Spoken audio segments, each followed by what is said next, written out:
Today's June 2nd. We've officially passed the half mark of the year. And in today's stories, we're talking about Reddit and AI. People being convinced by robots. The next story up, AI lawsuits. Some people call it copying, others call it inspiration. Who's right? Third story up, Builder.ai wasn't actually AI. It actually meant something else. And story number 4, another crypto robbery.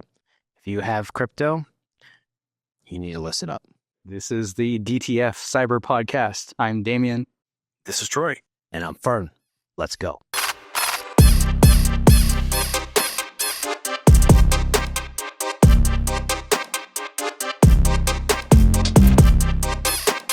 So I hang out on Reddit every now and then. And usually it's when I'm doom scrolling. A lot of times I'm going on Reddit for laughs. A lot of times I go there for memes. Sometimes I go there for when Google can't answer my questions. But there is a special place in the Reddit world. The Reddit underworld is what we'll call it. Called Change My Mind. Yeah, it's a subreddit. And what it looks like is some university students went in there using AI to manipulate almost 4 million people. If it's AI everywhere, like, what's actually real? Yeah, I think it spurred a lot of questions too. I think there's a lot to unpack on that one. They never got permission, right? A lot of people didn't know they were interacting with other AI bots. And what's kind of crazy is that all of the AI persuasion actually worked according to this experiment. You got to think, right? Are we surrounded by AI in our social media today? I mean, that's what I'm worried about.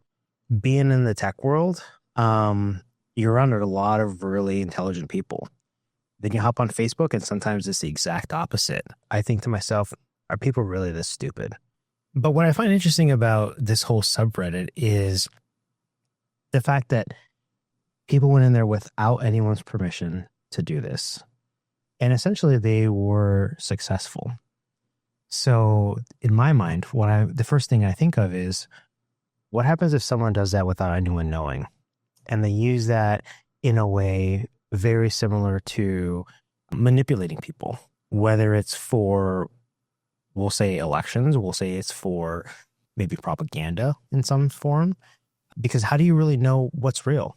Or what about foreign states, right, who want to attack a specific society and implement their thought process, right? Whatever their government wants you to think. Just putting it on into an open forum like that and trying to persuade an entire population, I think that's kind of scary. It might be a different form of warfare, information warfare, right? Yeah, controlled by AI bots. Yeah, I think if you've ever seen those server farms or the kind of mobile phone farms where you have all these people responding to your threads on Facebook and Reddit and all these other things, sometimes, you're arguing against an army of bots that are programmed to think a certain way and try to change your opinion on everything from what you eat to what you wear to the person you vote for. So it is really disturbing to me that this is happening. I think we know it's happening. I think people have this sense of them, but don't know how big the scale is. I think this kind of proved it, this experiment. And it was against, people didn't know what was happening, and they were on a forum that they trusted.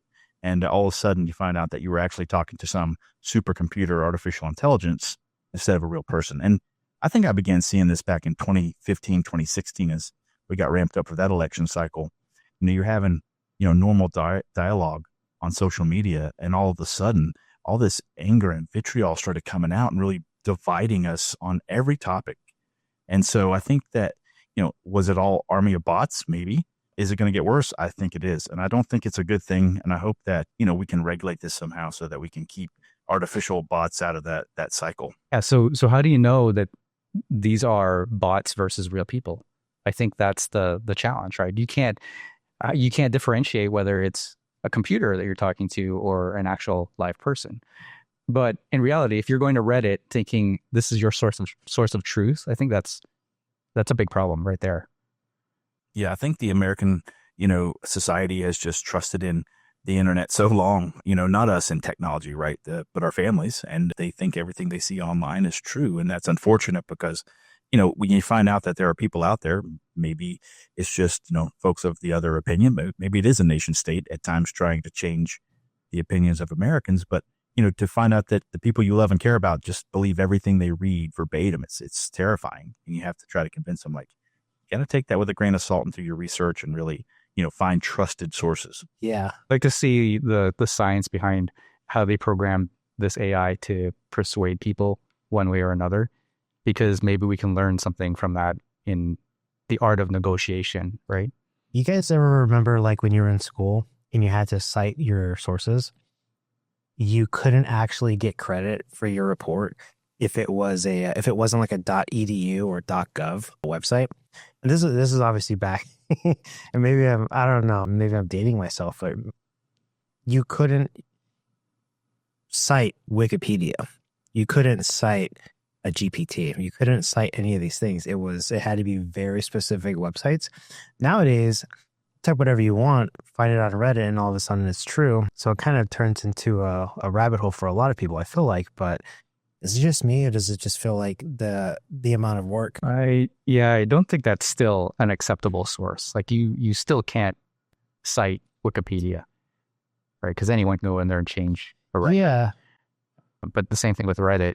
I don't think you really cite Reddit, since it's not, you can't validate who that person is or what they're saying. Yeah, I think I was many years ago when I was citing things, you had to have very, very specific sources. Or not that anyone would cite Reddit or Wikipedia today, but the fact that there's less of a burden of proof for people to justify the things that they believe based on the amount of research they haven't done. Yeah, I think we've gotten very comfortable with citing anonymous sources and online sources. But I think going back to the art of the question here is, what do you think about the ethics behind letting an AI interact with people online without telling them?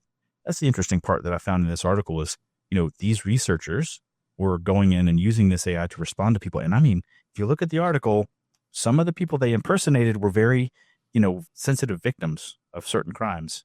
And so it really crossed the line, in my opinion, of the ethics of the whole situation, especially if you're going to impersonate somebody or try to change opinions and you're, showing that you're a rape victim or some other kind of abuse victim, like did in this case. I think that was just a little bit over the line for me. So where do you think, Damien, we go from AI has to be disclosed in its use, or we can use a site without being told that the information contained is potentially AI generated? Yeah, I think there definitely needs to be a disclaimer that says, hey, this is from AI. The problem, though, with Reddit as a platform, you can't tell, right? You have no idea. It could be a real person just lying to you about their background and their history in order to buy their credibility, right? And so I don't think in this case it's necessarily AI versus an anonymous person. I think the fact that they used AI to prove that the AI bots can persuade people one way or another is kind of cool, but I think it's unethical for them to just throw AI into a conversation where people aren't expecting it. The challenge, though, is how do you prevent that from happening in the future? And I just don't know if that's going to be easy. Dude, I don't know how much time you guys spend on LinkedIn, but every time I see someone's comment section where it's like, inspirational, great idea, thanks for sharing, I just thought a lot of people just weren't very creative until I learned that there's actually companies out there that exist where you pay them to go in and just like randomly click some whatever the LinkedIn platform says, like the first choice. So a lot of times you'll see, my favorite is when someone has to update their LinkedIn profile, they haven't updated in a while, and it's very clear what they have the open to work banner. And if you look at their stuff, or if you know them, they've been looking for a job, but they haven't actually updated when their last position ended. And then LinkedIn says, oh, they're having this anniversary. And you see a bunch of people that say, awesome work, congratulations, 5 years is crazy, or just whatever it says. And it's like, people don't even pay attention anymore. And I almost feel like they don't even care. Isn't actually still employed, but looking for a job. I mean, but in like these specific examples, I know the people that are looking for work. So I know they're out of a job, but it just feels weird to know that there's people out there that just kind of scroll through and click for whatever reason. Very bottish, but then there's also where people pay to have these comments made just so that way they can show some sort of like presence online. I don't know, maybe not necessarily AI, but it is using some mechanics of automation in the background. Well, that's happening more and more now. So I think the worry though is, let's put this into a personal context. Right now, there's a lot of AI responses that you can put into text messaging, and what you're talking about for LinkedIn is the standard. I think there's like 3, 4, 5 different standard responses that you can respond to that post, but you can do the same thing to text messaging.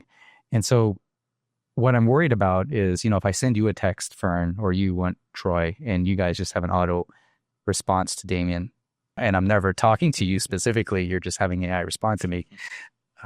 That's kind of worrying, right? Then I don't know.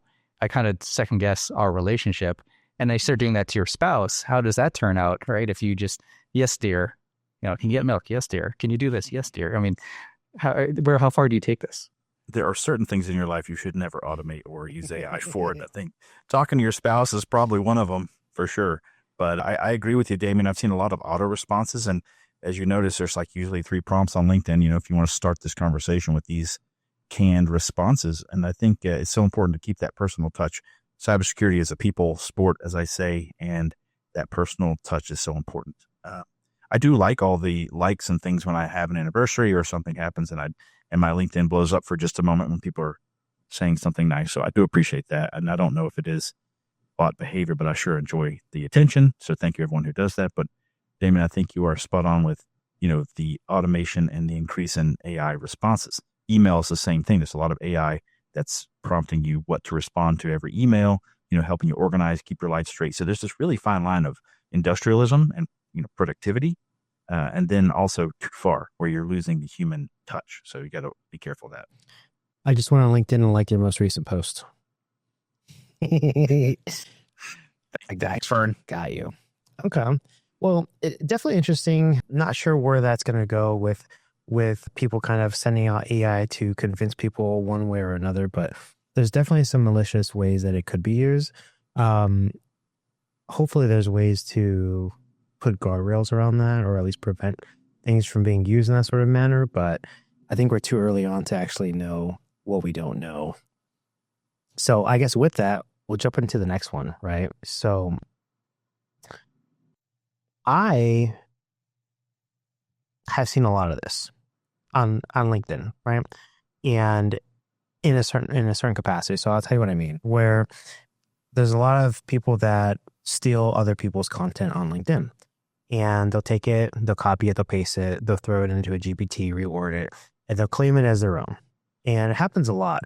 I don't know if either of you run into this, but I've seen enough where it's very clear that people are stealing other people's work. And everyone gets really pissed off about it. The comment sections go crazy. The people usually get spammed from other people that are, taking one side or another. But what I find interesting is when it comes to AI, no one seems to care. And at least maybe from my perspective, it seems like it, because there's people that go into the new video features or the new picture features within the AI platforms and create things. And a lot of that is taken from actual artists' work. And specifically in this lawsuit, there are companies taking a stand and suing others for essentially stealing their images and using it for inspiration. I don't know if anyone is willing to take a stand against OpenAI, right? But in this specific example, this company is suing one company is suing another because of the exact same thing that larger organizations are doing. Well, so let's back up, right? OpenAI, New York Times did sue OpenAI for copyright infringement. I believe we can post the article below in the description, but there was cases where they're trying to present facts where OpenAI is regurgitating information from the New York Times. I think this is a similar case, but it's around images specifically. Yeah. And this is Getty Images suing Stability AI. So I don't know the details around this. Did they have the rights to the images? Are they using them within the license agreement? But obviously to train an AI LLM to generate images, you've got to train it with probably millions of different images. So where did they, what went wrong in this? Was there an agreement? Was there no agreement? And is it right or wrong for them to be able to crawl the internet if it's publicly available, but maybe not licensed in the right way to train the LLM? And I think this is the question, right? That's a good question. If you think back to GPT 1.0, when they were training it on the available data online, remember it was offline itself. It didn't have access to the actual internet. It just had this canned set of data that it trained on. The question is, what was that data set and where did it come from? Because the New York Times has a paywall. If you go to their site, you can't just scrape all their articles. You have to pay for that. So, if they do have New York Times data in there, where did they get that access? They probably paid for maybe Getty Images, you can search Getty Images. They just watermark everything. Yeah. So unless you buy the rights. Lead me to my next question, which is like, if it trains on that data that is not publicly available, can you claim infringement? And where do we draw that line to free and open images like from Getty? I think this is, kind of a philosophical question today. What is publicly available? What can you train on? So I don't know that I have a discernible answer, except for the fact that I think that Getty, has a good case here. Well, look at this. Let's take this a little bit further, right? Let's say you're a business and you leverage this AI system to generate images for marketing. Now, if those images were based off of copyrighted material, could you potentially be sued for using, their work as a base? Yeah, I think so. And I think the precedence hasn't been set. So it's going to be interesting to watch in the courts. Yeah, I think that's where a lot of businesses have to be careful, right? If you're going to use AI to generate any type of content that may be used for, promoting your business or making money or developing IP, where is that base coming from? And could somebody else come back and claim ownership of it? That's a concerning part for using AI today. Yeah, and Damien, just going further than images, let's say I wrote a book, I created a book about cybersecurity and I used a GPT to help me write it, and it pulled information from other published work that was protected. Could they come and sue me for that? That's the question that I would have as well. Yeah, I mean, that's an interesting one. The first thing that I think of, though, is organizations that don't necessarily have guardrails around AI and specifically around developers and code, right? So what is to prevent, or maybe, hang on, let me take a step back. For each of you, is it better to allow people to use AI tools around scripting and coding for application development for internal applications? Or is it better to build your own models or LLMs and know that it's strictly confined to the data sets built within the organization? They claim that if you look for permission for everything, you kind of kill innovation, I think was the exact phrase that they used. Mm-hmm. So if businesses are built to kind of push boundaries and innovate to be first to market for whatever product or service, it generally isn't going to come from internal resources. I mean, a lot of it will, right? But you kind of miss out on any sort of edge by keeping it internal, right? It's kind of like a diversity in thought type of context where if you only have certain ideas internally, you may not actually develop what you potentially could had you had an outside resource. So maybe the first thing for you, Troy, is like, where do you see that going? Is it build your own internal LLMs and try and develop and innovate that way and know that everything that you have is from your internal team, or open up the gates to other tools and know that it's very possible or very likely that what you're developing goes into a model that other people have access to? Mm-hmm. It's good.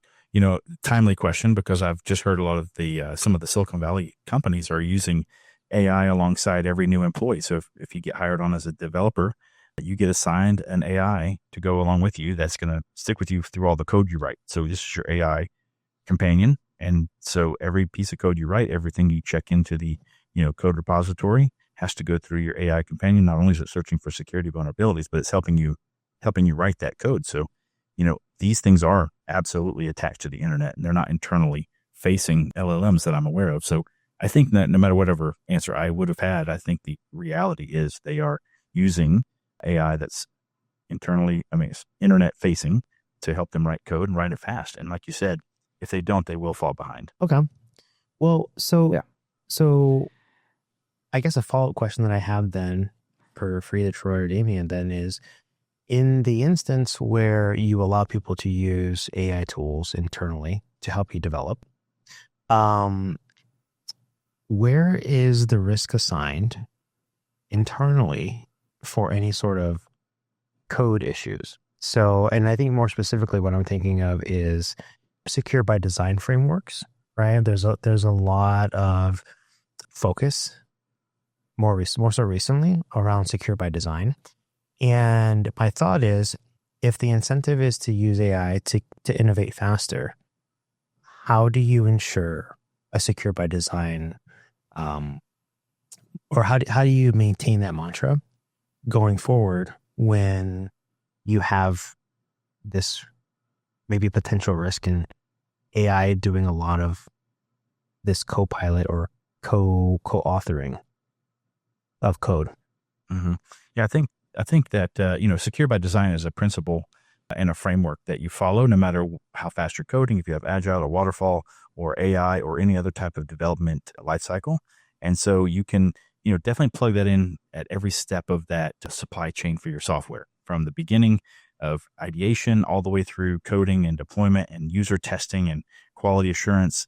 And so there's opportunities at every turn to check your work and to make sure that you have the appropriate guards in place. There's no data loss. There's no cross-site scripting. There's the OWASP top 10 is being looked at, the whole gamut for software security. But also on top of that, still moving quickly and adhering to a framework that says we are going to build secure software, and holding yourself accountable for, taking time out to pause a release if you find something you don't like. That's where people get in problems, is when they see something, but they deploy it anyway and figure they can fix it in the next update or out of band update. That's not, secure by design at all. So, well, part of the concern there, right? Part of the concern is that these developers go out and use AI to build their code without really understanding the code that they've been given. And so a lot of times, what I'd be worried about personally would be for a developer to go out there and take that code, which may contain malware, we just don't know about it, or could be code from maybe another vendor or manufacturer where that code is already included in their product. And so now there's some copyright potential problems there. So, I don't know if using AI to develop your code from scratch is going to be the answer. I think what has to happen is really the security code scans, whether it's a static or dynamic code scan, which already happens, just maybe leverage AI into that to scan it. But I don't know about building it, right? Building it using AI. There's so much risk there. Yeah, AI is going to certainly help you get done faster and plug those gaps that you may have. But, this isn't a new problem. If you think back to all the dynamic libraries that we call during the build process, Log4j was sometimes stuffed 5 layers down in the build process. You could even see it with a tenable scanner or a vulnerability scanner at all. So those kind of things we've been dealing with. And if you look at the number of first level, second, third, fourth level dependencies that we build into our software with these libraries that are out there that nobody's keeping up anymore, there's always been a risk here. So I think, we're not doing anything new and novel, but what we are doing is, just showing the need, as you said, Damien, to scan at every chance. In fact, if you look at certain products in the AppSec world, at the time of check-in, you're checking that code for security vulnerabilities across the stack and, shifting left. I know that's overused these days, but certainly going back into creation stages and ideation and build and the whole process, I think we can really get there, make a difference. But AI is not going to really change how we've done that. It's just going to speed up the problems if they are there. Just like we didn't know about AI versus a person in Reddit, right? So now the problem for a lot of organizations would be, do you know if your code was AI generated or if that developer is actually doing the work? And if you don't know, there's risk for the organization because you just don't know what you're introducing into your code development. A lot of fun for people in security to figure out how to understand the impact around what that DevSec life cycle looks like. I don't know. Is there anything that anyone's doing nowadays to kind of mitigate that? Or like, have you guys heard of anything in some of these circles where people are aware of these risks? Mitigate what? The use of AI for code development? Well, the potential risk that people don't, or people are putting code out there that they're not aware on one side or the other of where it came from. Yeah, I don't know if you can necessarily. I just have one tool. I think there's a lot of things that have to happen. The very first thing is education, right? I think there needs to be proper education for all the developers so they understand the risks, and hopefully they do the right thing and not go and take code from an AI or even from the internet that they're not sure what it does, right? So I think hopefully we're beyond that point, but you have to start training your employees on the risks and the business impact potentially of what could happen. Even just uploading existing code into AI to check for bugs. You don't know what's going to happen with that code once it enters a public LLM. And so there's a lot of things you have to think about if you're an organization to make sure that your developers understand the proper way to handle their work. And I don't know if there's going to be a single platform that's just going to be able to tell you, hey, this is from AI. The one way I would handle it, though, is if you have developers on a system, just track if code is leaving and going into an AI external LLM. And if you are able to see that traffic, then you can put coaching messages, or you can even block it from going up into any Gen AI tool. Okay. Yeah, I want to be the devil's advocate here because I think that we're moving to a world where AI-assisted development is going to be the way of the future, and companies that don't prescribe to that mantra are going to fall behind. And I think we're going to see. Yeah, but I don't think that's going to be. I don't think that is. I agree with that, but I don't think it's going to be the wide open public LLM Gen AI use, right? I think there's going to be maybe a more private, closed solution where you don't have the risk of anyone else inserting code from the outside that would potentially harm your product, or any potential way of code being released out to the public, right? So there needs to be that security first, and then we'll get there. But I don't think this is a case for general public LLMs to use for code development. Yeah, and I think that's the purpose of the MCP servers that we're hearing a lot of buzz about, making it so that you can use public LLMs for private, your internal private use at that scale, right? I think we're going to start seeing a lot more of those in use as well, so you can translate the horsepower of the open LLMs to your specific business needs with segmentation for your data. Coming from a world of sales, there is the carrot and the stick, right?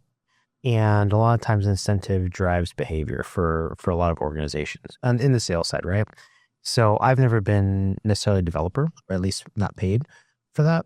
But I'm wondering, is there a potential option where organizations have incentives, or maybe not necessarily incentives, but what are the structures nowadays where people aren't being, I guess, forced to output code at a certain rate? Is that part of it potentially, where if you're not requiring people to do so much coding within a certain period of time, and as a result of limited time, they're kind of leveraging tools as one way to kind of prevent that? Or what does the development lifecycle look like to where the incentive isn't necessarily to just default to AI because of the speed, and more so look into experience, skill sets, and maybe 20 years of coding to rely on that versus the incentive of get this out as fast as we can because I'm going to lose my job if I don't.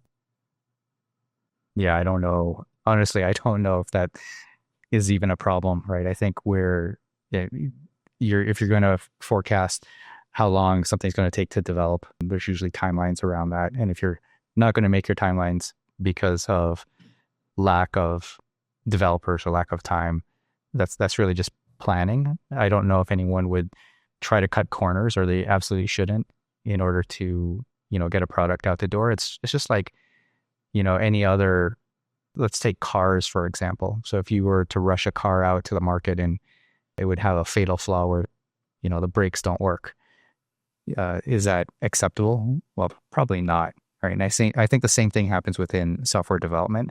There's a lot of code out there that is, life or death. And so we got to make sure that, first the development is done correctly.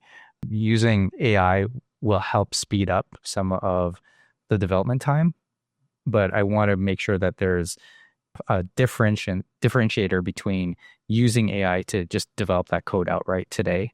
Can we get there in the future? Probably, right, with some oversight. And we're probably pretty close to getting there where you can say, create me this product and AI can go build it. I mean, I'm pretty sure that day will come sooner than we think, right? But the same concerns are there for us, for everybody, is that how do we know that the AI is not going to automatically build in, malware or ways that it can take over the world later? Spoiler alert! Right. I've seen that on Facebook already. Turn one sentence into an app. There's a couple of AIs out there who are ready to turn your thoughts into an application overnight. Cool. Have you guys seen the Google VO3? You can essentially take text and turn it into video with sound, and that's a pretty cool accomplishment. It is, but on the other side of that spectrum is Builder.ai. So I've actually seen this company firsthand, kind of looked into it for some stuff and decided not to do it. But what I find interesting about this is it's almost a $2 billion company that just went belly up. Their founder was kicked out a few months ago. They brought in someone, or not their founder, the CEO was kicked out a few months ago. They brought in someone new to kind of recover, but they had one big problem. They were saying we can build anything for anything, essentially. And the issue that they ran into was their AI was actually just people. Human assisted, human done, but marketed as AI. And it's very interesting to me to think that a company could get this far along without anyone catching them. Like at some point, someone had to have known that there was just a bunch of programmers somewhere working, and that wasn't actually any sort of AI, we'll call it, tool, right? And they've gotten a lot of money, hundreds of millions of dollars in investment. Yeah, that's the confusing part of this, right? They took in $500 million or over $500 million in funding from some really big players. Are you telling me that nobody went in and did some due diligence to check on their AI models and make sure that their investment was being made properly into a technology that really exists? It doesn't appear. I mean, if they did, maybe they look the other way. But to me, it feels like no one's investing $250 million without knowing that there is something tangible, as in terms of a product or an offering or even a service that they were investing into. Like it's tough enough for organizations to raise money as is, but to get that kind of money and have no one realize what was actually happening kind of blows my mind. But like what you said, Damien, like where was the due diligence? And I think the other side of that is there's a lot of people that are kind of left holding the bag, where companies will come out of nowhere, out of stealth, start up Series A and kind of go forward from there. But what's to prevent people from kind of making vaporware? Yeah, and I think to your point, Damien, the companies that we know and advise in the VC world would never make that kind of capital outlay without doing some due diligence. But my thoughts are, was there some AI to this that, was an overlay to hide the fact they were using real developers in the background? Maybe those developers in the background were using AI to assist them in doing it faster. I think the number one indicator you've got a problem here is the speed, right? I mean, AI is faster, and so you can spin out more code, even if it's not quite right, faster than a human. But the humans take time; they're more accurate in their development. So I'm just curious what the indicator was that kind of made the house of cards collapse here. But I would guess, and I have zero behind the scenes knowledge on this case, but I would guess that it was probably some type of an AI that was there, but mostly supported by humans in the background, as you said. Yeah, I'm pretty. It's hard to keep something like this secret. I'm surprised they would not be found out sooner, because all it takes is one former employee to whistleblow. And I don't know if that's what happened here. Maybe some former employees called them out on it. But you're right. I mean, if it was truly AI, it would be working a lot faster. I don't know how you develop that quick with a bunch of developers out of India. And I know there's some really good developers in India. So even with the best developers, I don't know if you could still have the same speed of what AI could generate for you. But this brings a different question. There are so many products out there today that claim they have AI, or they're using AI on the back end. Should we be second guessing those? Like, if there's a tool that says they're using AI for threat intelligence, do I need to go and look at I think exactly what they're doing? There's a real opportunity here for a certification body. And I mean that in the best sense. I mean, I don't want to have to pay additional dues to a certification body, but I think that we need some type of an international standard for AI. And, you get certified that you use this level of AI in your product, and it could be level 1, 2, 3, 4, whatever those mean, but something that says you've gone through testing and that you have been certified to use AI in your product. I think that consumers, not just in cybersecurity or technology world, but consumers want that same type of reassurance of what they're buying, what they're investing in. Is it real? Is it vaporware? Is it even AI at all? Yeah. So what you're saying, Troy, the same way we have organic foods in the United States, and in order to qualify for organic, there has to be some sort of, some sort of rules of what's allowed to be called organic and what's not. I think that's a perfect example for AI. I think in order for you to say you're using AI, you have to maybe have some sort of certification. Now, I really don't like a whole lot of oversights, but I'm wondering if this is needed to protect other businesses or consumers from, false claims of AI within a product. Mm-hmm. Yes, exactly. And I was saying, what I like is this gradient scale, right? You have this, we use AI, and it means that we use the superpower of a supercomputer at the super level for, LLMs and MCPs and all the other acronyms. That's the highest level. And then we have AI assisted search. It's a whole different thing, So I think there should be a gradient scale of how much AI is in use, and it has to be certified. It actually uses artificial intelligence, not just machine learning. It's not just, nested Python statements in the body of the code example, but, it's real artificial intelligence that does the job, and get that certified. Now, I wouldn't say everybody has to be required to get certified, but those companies who want to stand out as being true AI companies would absolutely go through the process to get certified, because they would want to show that they are actual AI companies. Yeah, I kind of like that.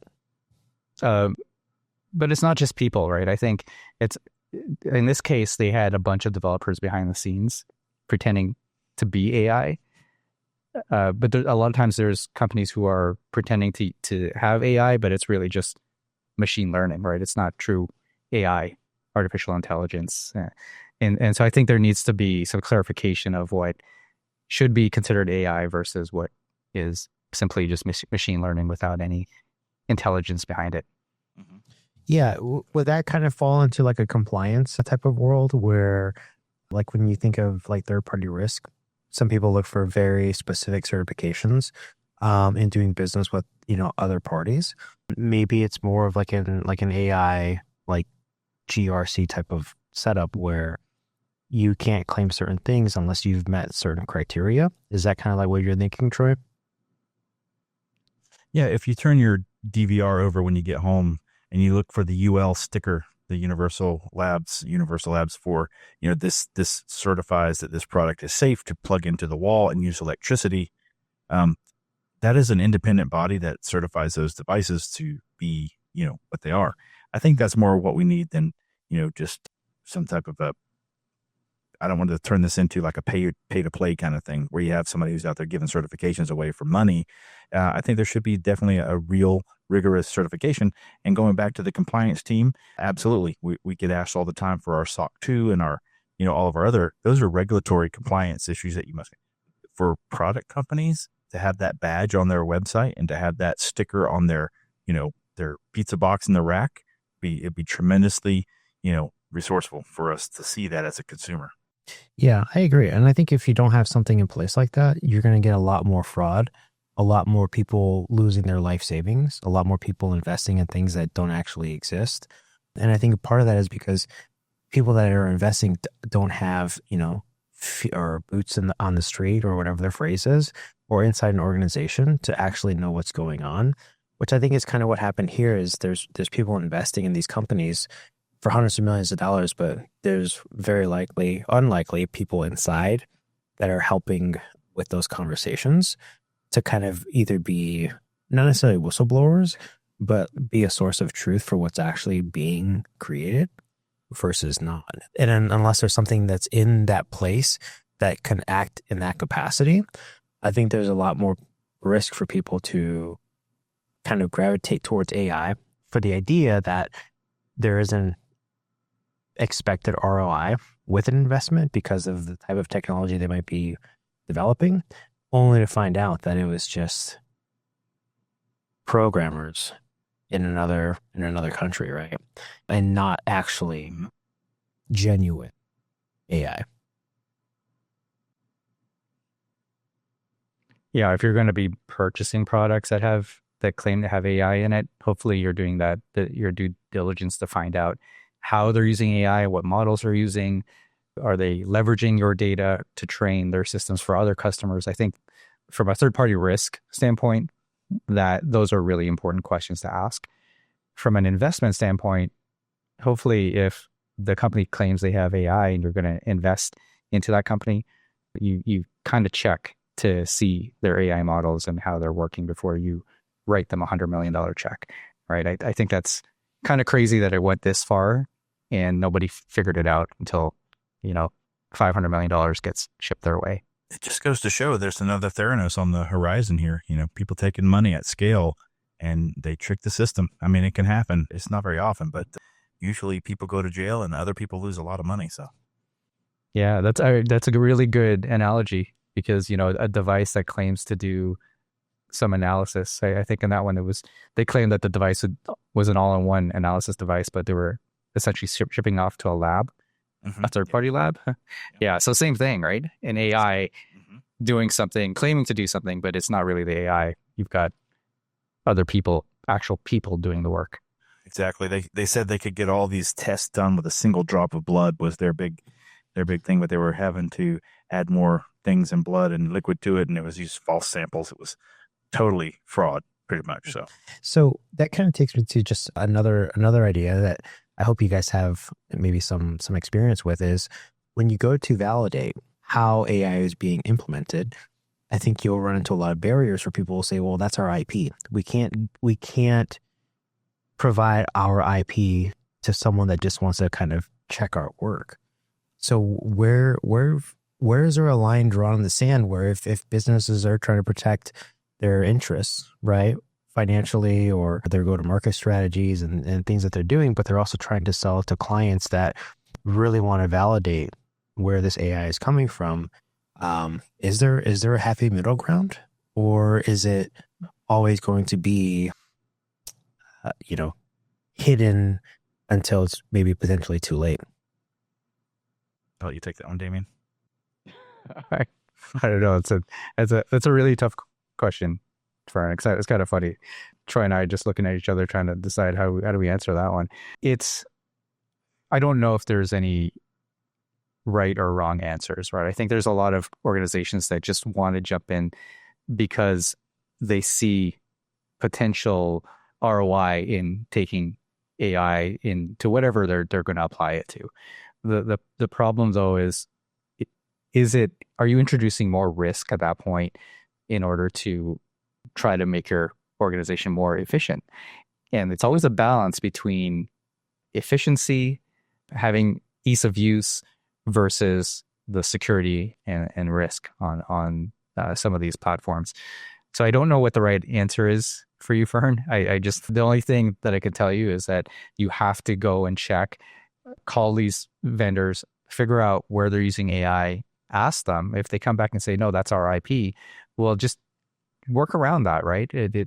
If there is IP involved there in there, they'll put a box around it, but everything else should be analyzed, right? The one main thing I want to make sure is that my data and our organization's data is not going to be used for, things outside of what that company is. We're essentially licensing from them the ability to use their product, but they're not hopefully using our data to train their system, which could put our employee data or customer data at risk for privacy concerns, right? So there's a balance there. I think if I were in an organization looking at AI, which we are today, I'd ask a lot of questions and balance out the use of AI and the efficiency.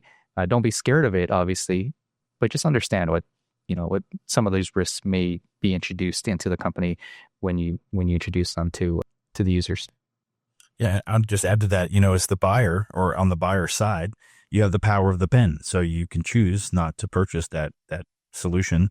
And a lot of times what you'll find is, you'll get the master services agreement back and forth. You'll do red lines and you'll ask for things and, those concessions will be given or not given. But when it comes down to it, the customer has the opportunity to walk away if they want to, if this risk is too much and they don't want to bear it.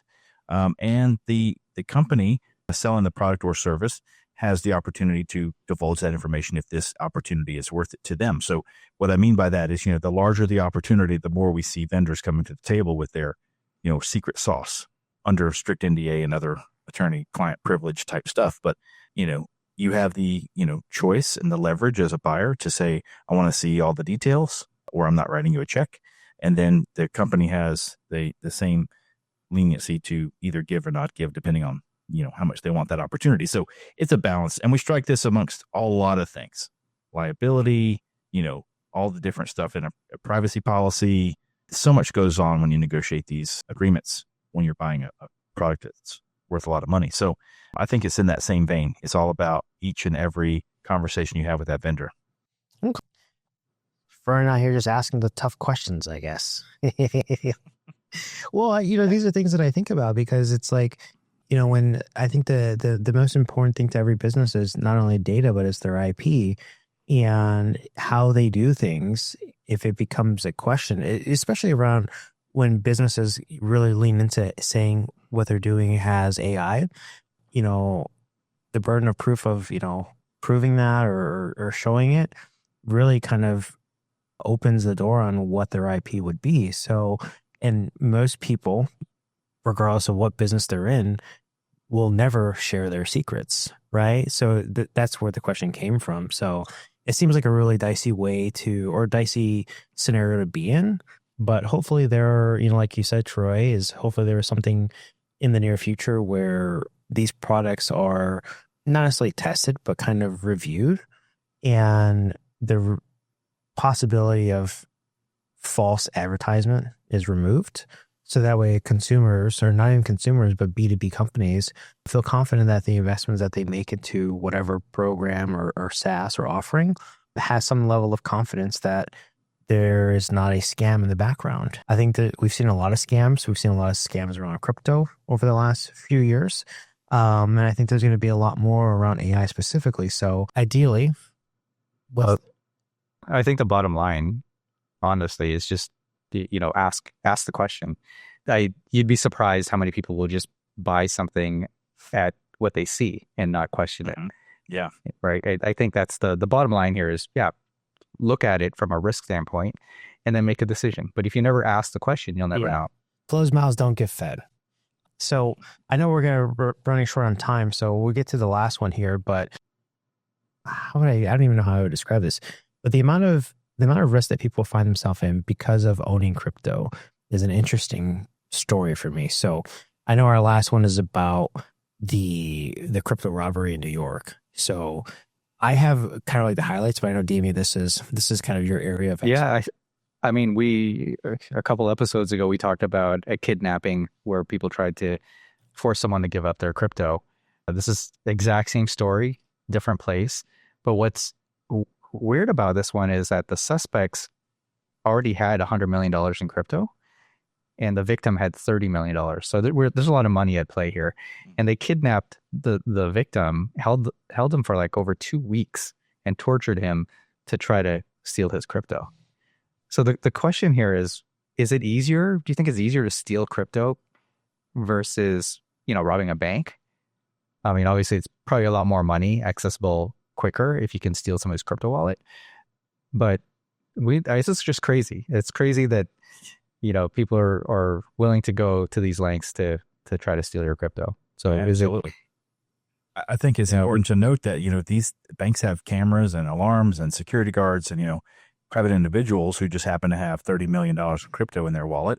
They don't have all those luxuries. So I'm not sure how they actually kidnapped the victim. But what I found interesting in this case is there was 2 New York police detective executive bodyguards that were hired by the suspects to be their bodyguards during this time. Now, the detectives / bodyguard executive police did not know about some of the torture, the kidnapping, and all that stuff they say. But it is so interesting. As a police officer myself, we used to be able to work, overtime jobs off hours to go do these type of roles where we're executive protection or protecting, a football game or something like that. So it's not uncommon for police officers to work overtime gigs.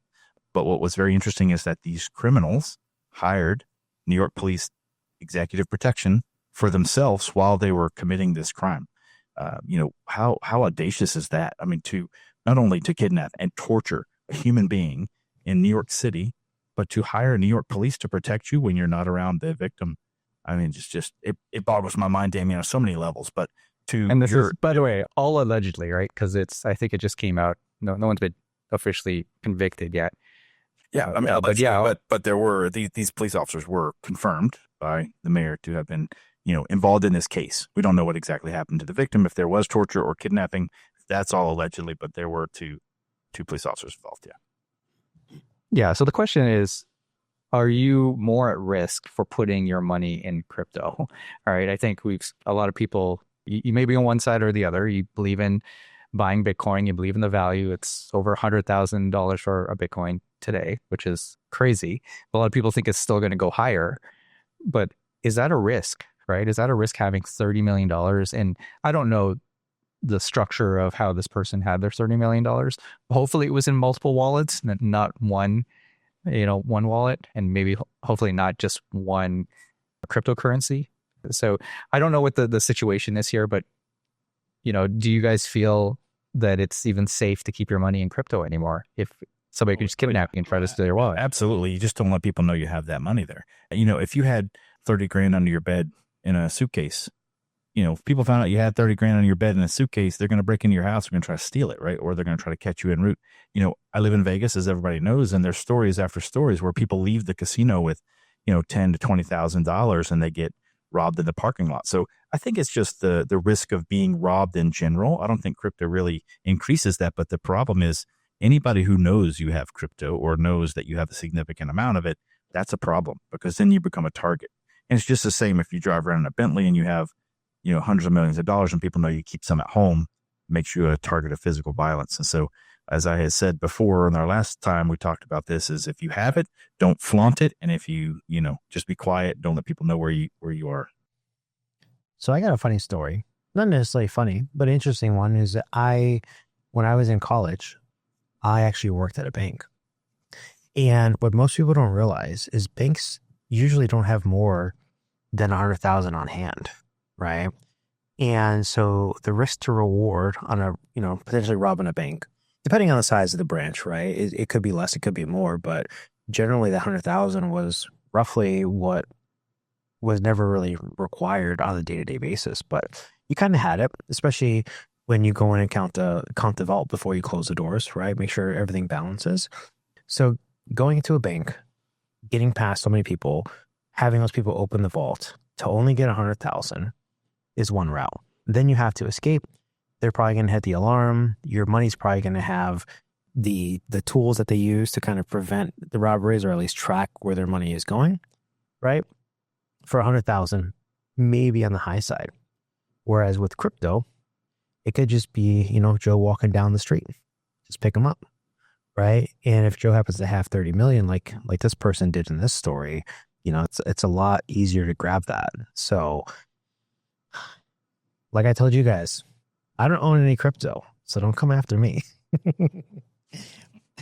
But, look, logistically, You guys remember like the movie like Ocean's 11 or like some of the other robbery movies that are out there where they have all these intricate details and the plan, or if you guys ever seen Bank Heist, or maybe it's called Money Heist on Netflix, where it's like a 10-year plan of robbing these different places with the professor and, you know, all these other characters in the series, where there's all this planning that's done, right? Just to get the money out of these certain places like the banks and the vaults. But now the vault is essentially, I see here's something interesting.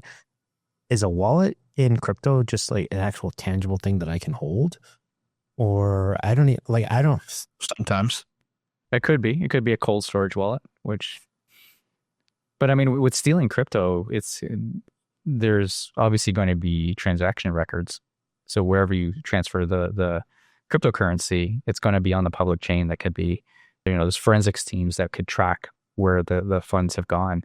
You know, right? It just takes compute power to figure that out. Especially when there's physical violence involved, you know, you would think you'd have the whole weight of the investigative system behind you if there's someone hurt or kidnapped or God forbid killed. You know, you have Interpol, you'd have the U.S. government, everybody on point trying to find out where that money went. And as Damien said, it's a very traceable transaction. It's indelible. It's on the chain. So they can definitely follow it anywhere from there, even through the tumblers. Interesting. So when they say that the transactions are anonymous, they're anonymous in terms of like linking to a person, but they're not anonymous in terms of linking them to a specific wallet. Well, the wallet is the wallet is actually known, and so if you have here's the cool thing, right? If you know of, you know, a cyber gang that is pushing out ransomware, and they say, "Here's our wallet, send us Bitcoin to unlock your data." Well, you can take that wallet and look up how many other people have sent them money, how many other people have sent them Bitcoin, and you know, most likely they're not using multiple wallets to collect all these, and so that's actually one thing that we used to do this years ago. Would look at the wallet transactions. So like you look at someone's wallet transactions, like they're asking you for $5 million, you look at them, they haven't gotten a deposit in 2 years. They're like, clearly you guys aren't really enforcing these payments, so like just go kick rocks. Or they're using a brand new wallet for that, which, you know, maybe they've gotten smarter over the past couple of years, but, you know, a few years ago they weren't. It was just the same wallet. It was the same message with the same wallet ID. Yeah. So Fern, I like to use the Swiss bank account example, where everybody who used to have a bank account in Switzerland had a numbered account, you know, just a numbered account, no names associated to it. It's just a number. Similar to Bitcoin, same thing. You have a numbered account. Until you put the number with the person, that is an anonymous bank account that nobody knows who owns it.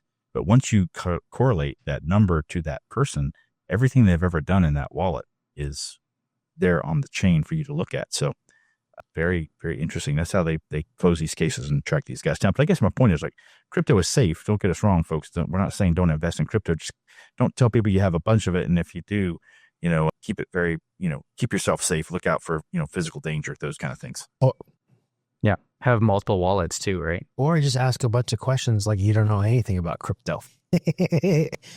Nah, I promise you guys, I have no idea. That's why I find it so interesting, is because I've never had it, and I've always wanted to get some, but I kind of feel like it's just so volatile. I guess maybe I'm less risk averse, but what were you going to say, Damien? Well, so to your point, right? I don't have crypto investments. I do have some Bitcoin in order to complete transactions that I need to complete, but it's not like, you know, I go and purchase Bitcoin for investment. It's just a payment or a monetary transaction.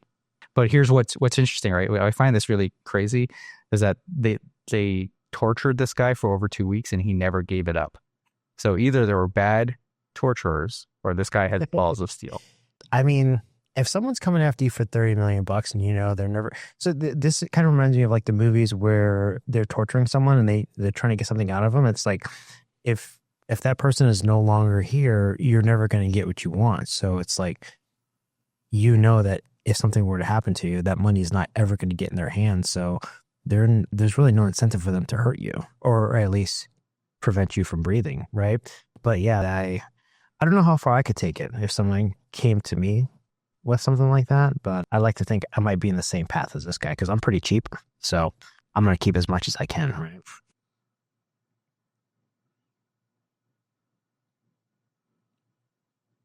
You guys are supposed to laugh. I did laugh. It's an eternal thing. Don't worry. I'm over here trying to think of interesting things to say, but well, I guess that kind of covers all the stories. I know we don't want to go too far into this, but based on today's stories, I think we've got a lot of good tidbits for people to learn from. We'll go back to the very beginning around some of the AI stuff, or we'll just go backwards, right? With crypto, be safe, right? Be aware of who you tell what you have, just like with anything. And then make sure that you trust these people. And if you don't, you don't talk about things like this. When it comes to AI related companies, I think the biggest takeaway is asking questions and understanding or performing some due diligence before you either make an investment or purchase products from these companies, because there's a lot of hype around AI. There's a lot of people looking to get into the AI space, and there's a lot of people doing malicious things to take money from others under the guise of AI. I guess when it comes to AI, how that's being used, like we talked about with the lawsuit, is AI inspiration, or is it potentially copying people's work and copying creativity? And then, beyond that is AI kind of being used to manipulate people. I think at the end of the day, people just have to be aware of their surroundings, aware of what they believe without any sort of due diligence. And like any good person or any good security practitioner, you kind of always question what you're told, because you have to understand the risk with everything that you do. And by making any sort of assumption, you kind of move out of the proper paths to ensure that you're not making a terrible decisions. Yeah, I would say, that's the bottom line here, right, from this episode. Don't just blindly trust, question it, because you don't know if AI is behind it.